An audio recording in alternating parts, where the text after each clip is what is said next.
Assalamualaikum warahmatullahi wabarakatuh. Halo semua.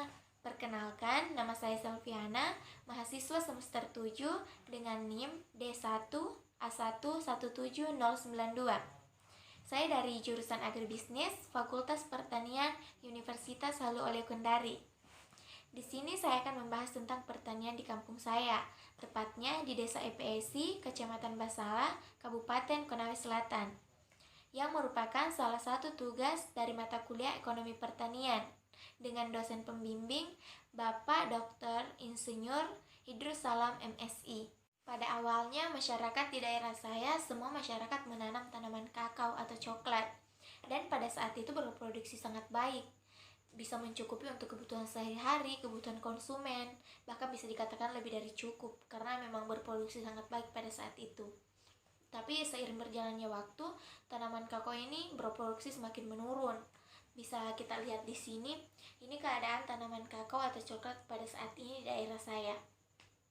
Walaupun sedang musimnya, tapi memang buahnya tidak terlalu banyak.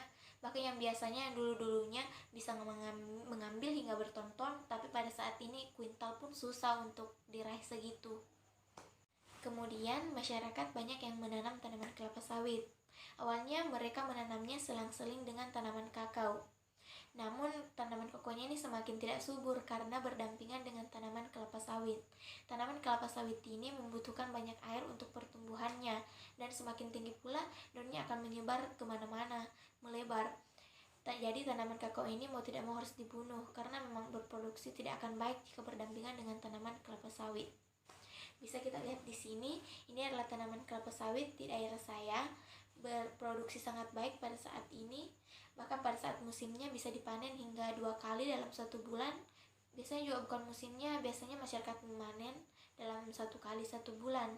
Dan ini lumayan untuk penghasilannya. Selanjutnya masyarakat banyak yang menanam tanaman nilam. Di daerah saya ada yang menanamnya selang-seling dengan tanaman kakao, ada juga yang menanamnya memang di lahan kosong, dikhususkan untuk tanaman nilam saja.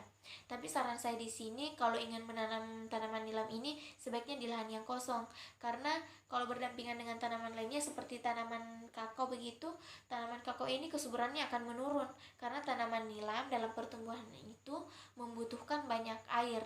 Jadi tanaman di sekitarnya menjadi tidak subur. Tanaman nilam ini bisa ditanam 1 hingga 2 kali dalam 1 lahannya. Setelahnya itu sebaiknya didiamkan selama 1 tahun agar kesuburan tanah ini kembali. Kalau bisa lahan kosong tadi ini dibakar agar kesuburannya meningkat. Tanaman nilam dalam 1 kali tanam itu bisa dipanen hingga 3 kali.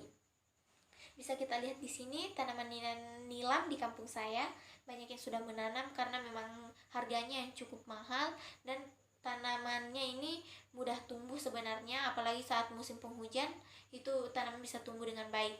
Bahkan bukan hanya di daerah saya, tanaman nilam ini banyak yang sudah menanamnya, seperti di daerah Koltim begitu, banyak yang sudah menanamnya karena memang bagus. Jadi saya sarankan untuk menanam tanaman nilam. Itulah tadi pertanian yang dikelola di daerah saya. Adapun saran dan kritiknya mohon diberikan, saya sangat terima dengan baik. Kurang dan lebihnya juga mohon dimaafkan. Saya manusia biasa yang tidak luput dari kesalahan. Saya Selviana, sekian. Wassalamualaikum warahmatullahi wabarakatuh. Dadah, makasih.